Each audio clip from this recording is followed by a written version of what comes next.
Das la voz. Ya.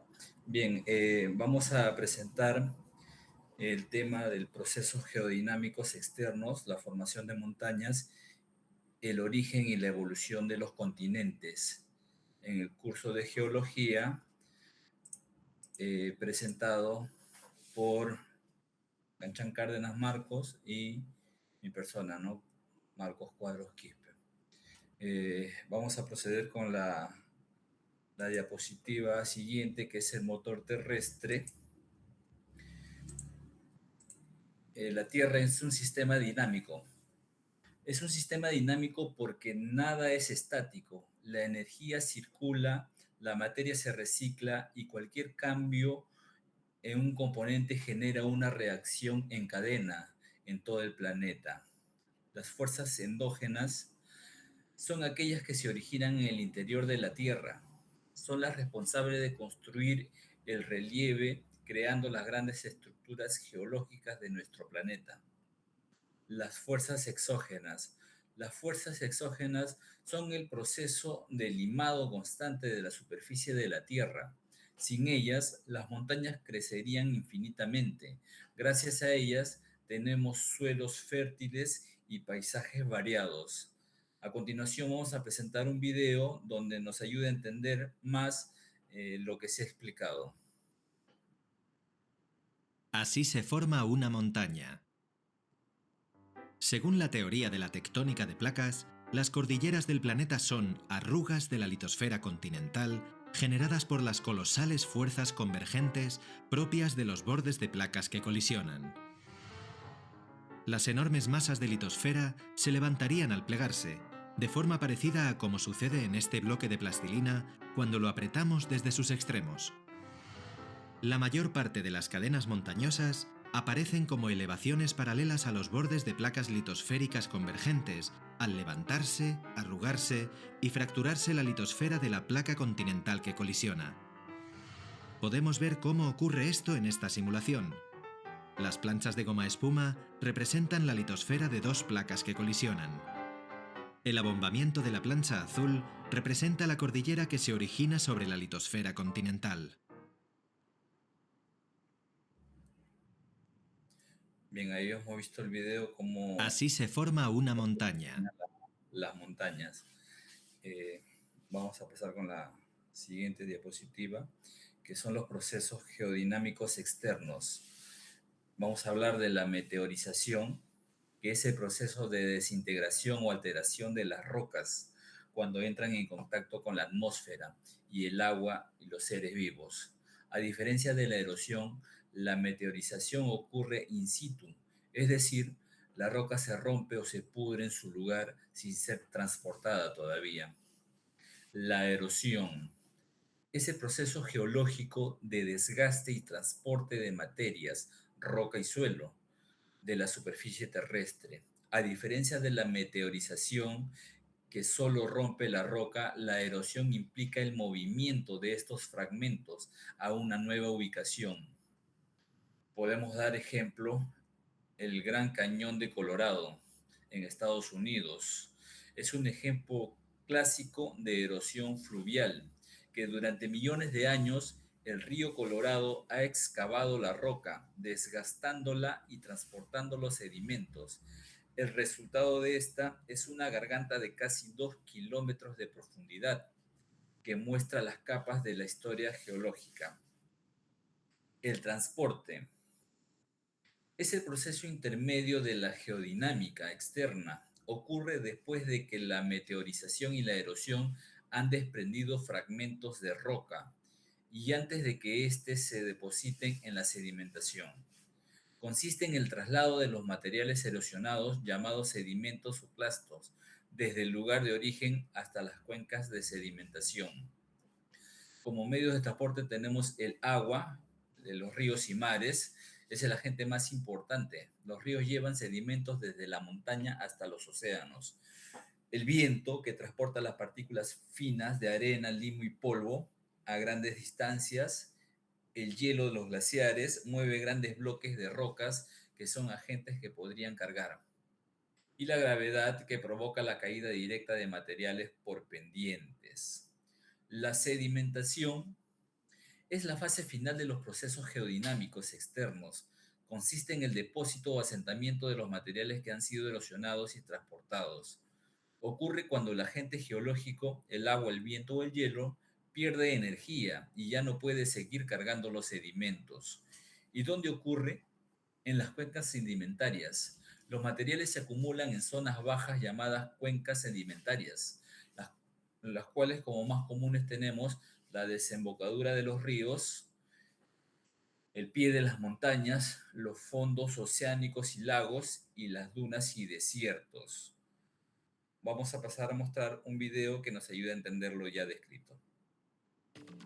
Hola, buen día alumnos, soy el profesor José Martín Cuadra Santaella y el día de hoy hablaremos sobre los procesos externos que modifican el relieve. El aprendizaje esperado que tenemos es: explica la relación entre la distribución de los tipos de relieve, las regiones sísmicas y volcánicas con los procesos internos y externos de la Tierra. Los procesos externos que modifican el relieve, a lo cual se le denomina erosión, es el desgaste de las rocas causados por agentes externos, como la acción del viento, del agua, que serían ríos, mares, glaciares, y por procesos gravitatorios. Este conjunto de procesos van desgastando y cambiando la superficie de la Tierra. Estos agentes externos, principalmente, como lo mencionamos antes, son el viento y el agua en sus distintas formas: hielo, lluvia, ríos, aguas subterráneas y oleaje, cambios de temperatura y los organismos vivos. Otros procesos que actúan sobre las rocas de forma activa son el desgaste, transporte y acumulación. La erosión fluvial se debe a la energía del agua, así como al transporte en ella de los numerosos materiales que impactan en la corteza terrestre modificándola. Un lugar que presenta este tipo de erosión de la manera más clara sería el Gran Cañón. La erosión pluvial ocurre por el constante golpeteo de las gotas de agua, en este caso de la lluvia, sobre la superficie. Pero un ejemplo muy claro de dónde cae de manera constante la gota del agua es con los aires acondicionados. Observa el lugar donde golpea esta gota y te darás cuenta que sin importar si es tierra, concreto o una roca, lentamente la irá desgastando. La erosión marina es formada por las mareas, olas y corrientes marinas que desgastan las zonas costeras. La erosión kárstica ocurre en el agua que se va filtrando a través de la roca caliza. Esta da origen a los cenotes y a las estalagmitas que se encuentran en las cuevas. La erosión glaciar es la erosión del suelo causada por los movimientos de los grandes glaciares o masas de hielo sobre las rocas. La erosión eólica ocurre cuando el viento transporta elementos como arena que corta y pule la superficie de las rocas que se encuentran expuestas, generándose modelos eólicos en la superficie. Cada agente de erosión producirá un desgaste distinto. Los cambios que producen las olas, por ejemplo, son diferentes a los cambios que produce el viento. La erosión es uno de los principales causantes del modelado del relieve. Sé observador en el medio que te rodea, pues podrás observar en qué lugares cercanos a ti ocurre la erosión.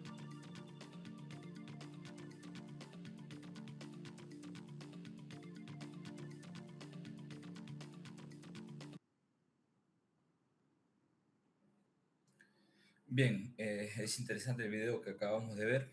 Nos explica a detalle los procesos que hemos señalado. Finalmente tenemos la formación de las montañas. La formación de las montañas es un proceso conocido como erogénesis. Es el resultado del choque de las fuerzas internas de la Tierra que deforman la corteza. Este fenómeno ocurre principalmente en los límites de las placas tectónicas, donde la presión masiva obliga a las rocas a elevarse. Si las rocas son flexibles, se doblan creando plegamientos, como por ejemplo el Himalaya. Si son rígidas, se fracturan formando fallas donde bloques enteros de tierra ascienden.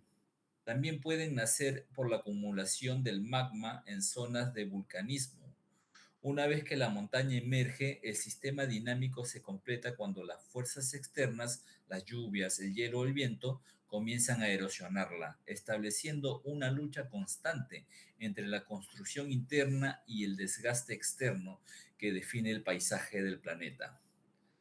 A continuación, le voy a dar pase al compañero para que termine la exposición.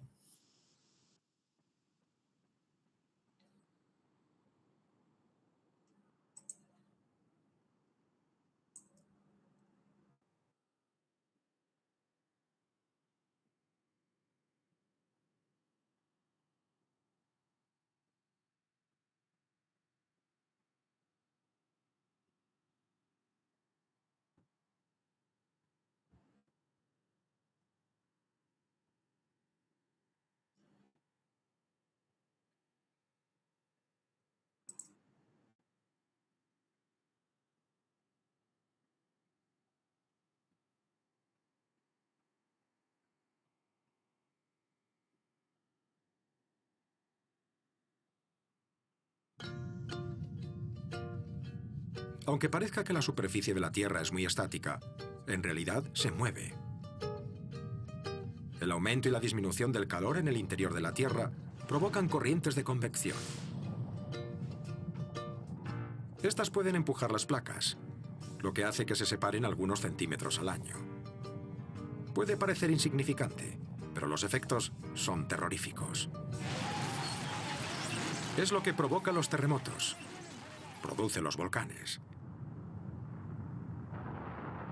crea las montañas y tras millones de años mueve continentes enteros. Las placas tectónicas producen todos estos espectaculares acontecimientos y se pueden mover de tres formas diferentes. Se pueden separar, juntar o deslizarse una respecto a otra. Cuando dos placas se separan, se crea un borde llamado límite constructivo. Esto suele suceder bajo el mar. Al separarse las placas, el magma líquido asciende, lo que puede hacer que una cadena de volcanes entre en erupción. Con el tiempo, el magma se enfría y forma nuevas rocas en la superficie. Cuando dos placas presionan la una contra la otra, se pueden producir dos efectos. Si las dos placas son masas continentales, ambas superficies se elevan por la presión y forman una montaña. Esto es un límite de colisión.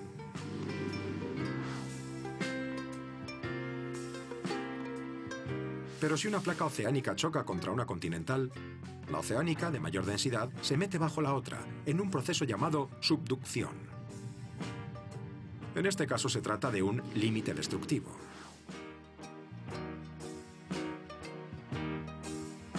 La corteza que se ha hundido se funde para formar magma, lo que puede desencadenar terremotos y potentes erupciones. Cuando las placas se deslizan lateralmente, se genera un límite conservativo. No se crea ni se destruye corteza, pero pueden provocar graves terremotos. El movimiento de las placas implica la continua remodelación de nuestro entorno a través del calor interno del planeta.